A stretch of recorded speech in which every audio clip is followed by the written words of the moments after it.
Throughout my career, one thing has been constant: professional learning. Early in my career, I recognized the value of continuing to enhance my skill set through professional learning. When I began my journey to become a superintendent, I didn't rely on just my experience to ensure that I was prepared for the job. I also attended a preparation course and hired an executive coach. The combination of experience and professional development gave me the confidence to step into my position. Although I accomplished my goal, I continued to sharpen my skills by participating in professional learning. Now you may be wondering why. Because you cannot give what you don't have. Education is rapidly changing, which requires leaders to continue to grow as we help others achieve their goals. In today's educational landscape, change is the only constant. Policy shifts, technological innovations, evolving pedagogical approaches, and changing student needs create an environment where yesterday's solutions rarely solve tomorrow's problems. This reality exposes the fundamental limitation of traditional leadership development. The false assumption that leadership capability can be completed. The truth is far more demanding and promising. Exceptional educational leadership isn't achieved. It is cultivated continuously. As Fullen and Kirkman observed in their research on high-performing educational leaders, the most successful school leaders view their professional growth not as an event, but as a practice, as fundamental to their role as breathing. So what separates good educational leaders from truly transformative ones? Well, it isn't innate talent, but rather their commitment to continuous professional growth. This commitment establishes the foundation for adaptability, the critical capacity determining whether leaders will thrive or survive in contemporary educational environments. So let's talk about 4 continuous learning practices that build exceptional leadership. The first practice is structured reflection cycles. Structured reflection goes beyond casual thinking about events to deliberate analysis of leadership decisions, impacts, and lessons learned. This practice creates the metacognitive awareness that allows leaders to recognize patterns, questions, and assumptions, as well as consciously improve decision-making processes. So reserve 15 minutes at the end of each day and 45 minutes at the end of each week for structured reflection. Use a digital or physical leadership journal with guided prompts such as, what leadership challenges did I face today? What assumptions influenced my response? What might I try differently next time? You'll know this practice works when you automatically consider multiple perspectives before making decisions. Reference past experiences to inform current challenges, and demonstrate increasingly nuanced responses to complex situations. The next practice is curated knowledge networks. So curated knowledge networks intentionally connect leaders to diverse information sources and thought partners who challenge their thinking and expand their perspectives. Unlike random professional connections, these networks are deliberately cultivated to provide specific insights needed for growth. So identify 5 to 7 diverse sources of professional knowledge.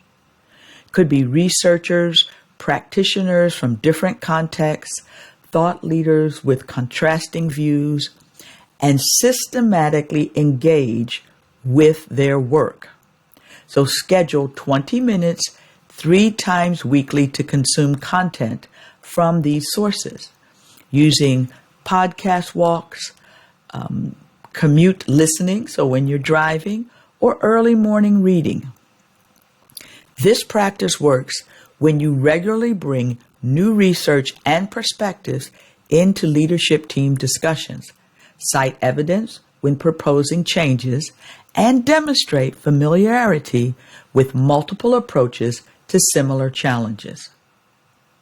The third practice is micro-development pursuits.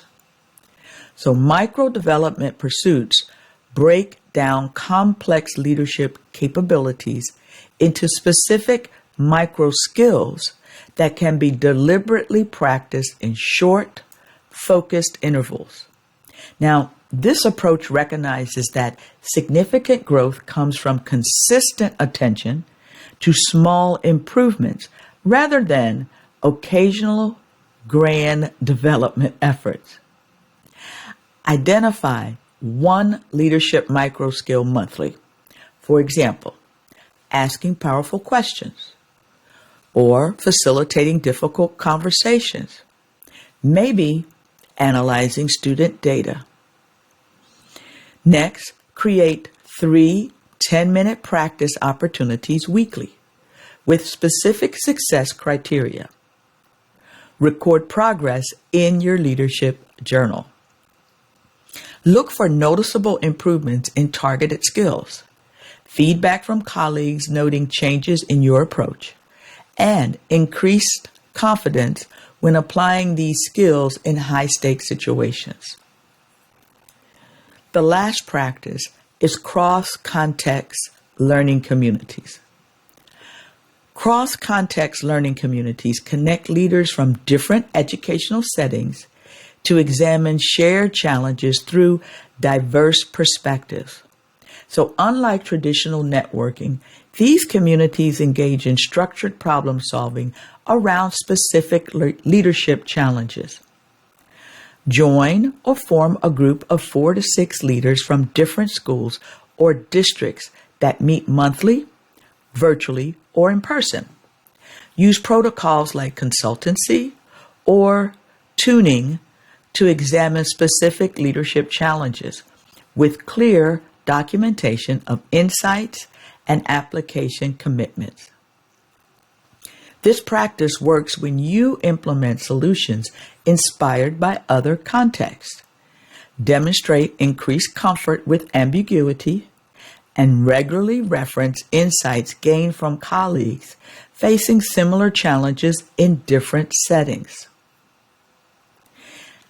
Now, let's talk about next, building leadership capacities through continuous learning. Because research by Leithwood and Aza demonstrates that continuous learning practices directly build 4 essential leadership capacities. The first capacity is adaptability. Regular exposure to diverse perspectives and approaches expands leaders' repertoire of potential responses to challenges.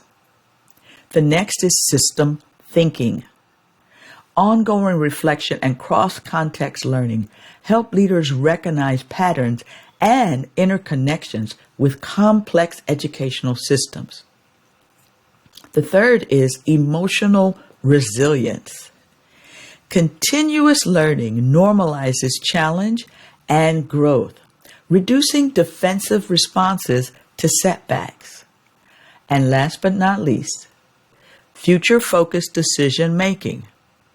Current knowledge of emerging trends and research allows leaders to make decisions that anticipate rather than merely react to change. Now, I know you're wondering, does this have an impact on the organization? Because we know it has an impact on individuals. And the answer is yes.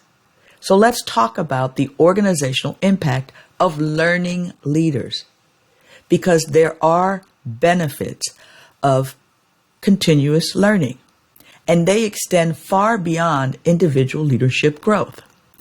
Organizations led by continuous learners demonstrate measurable advantages.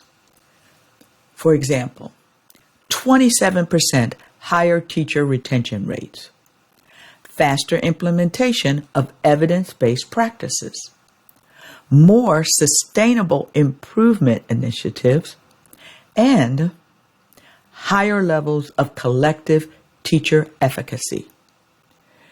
Perhaps most importantly, schools led by continuous learners develop cultures where professional growth becomes embedded in the organizational DNA, creating self-reinforcing improvement cycles.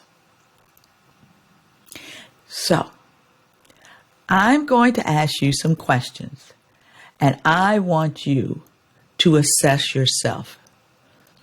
This assessment is around your continuous learning. Are you ready? Good, because you're going to rate yourself on the following dimensions using a scale of 1, rarely, to 5, consistently. Now, before I start, please be honest with yourself. No one else is going to see your responses, but this is really to help you assess where you are. So listen to the questions and then rate yourself on a scale of 1 to 5. Number 1, I dedicate specific time each week to my professional learning. Number 2, I can identify my current leadership learning edges. Number 3, I seek feedback on my leadership from diverse stakeholders. Number 4, I apply research and evidence to leadership decisions. Number 5, I connect with leaders outside my immediate context. Number 6, I test my assumptions about what works in education. Number 7, I document my leadership learning journey.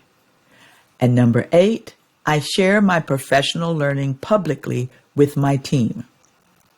Now, scores of 30 plus indicate strong continuous learning practices.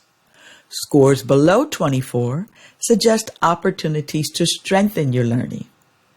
So what's your current continuous learning score? More importantly, what's one practice you could strengthen this week? Sheryl Sandberg, COO of Facebook and founder of leanin.org, said, "Leadership and learning are indispensable to each other. The capacity to learn is the capacity to lead." The most resilient educational leaders aren't those who know the most. They're those who learn the most.